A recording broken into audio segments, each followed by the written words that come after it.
With a summit scheduled for Israelis and Palestinians tomorrow, one might think the talk here in Jerusalem today would be of peace. But with reports of another Palestinian death on the West Bank and another Israeli kidnapped by the Hezbollah in Lebanon, few here speak of peace.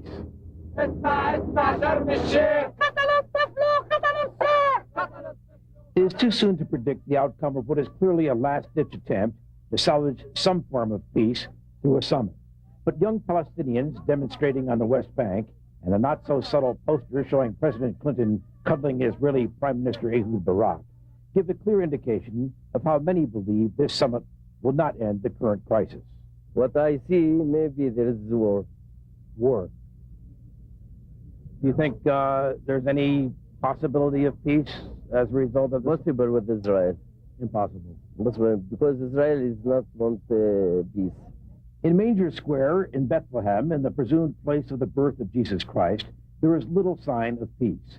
Young men, many carrying automatic weapons, gather and spend much of their time discussing the latest reports of Palestinian casualties. They'll be talking about peace tomorrow, but this is reality today. Israeli tanks here behind me. Then just beyond this checkpoint, Palestinian territory. The tanks are there for a reason. Israel says it is armed vigilantes and militia of the kind seen on the streets of Bethlehem that require this kind of response. Any regime, including the autocratic regime in this region, make sure that they and only they, only the administration is responsible for holding weapons, and they are not used against someone else without a clear-cut order. And it is not just the Israeli Prime Minister who despairs. Many ordinary Israelis feel any deal made with Yasser Arafat will be no deal at all. Reducing the violence, that's what I'm shooting for.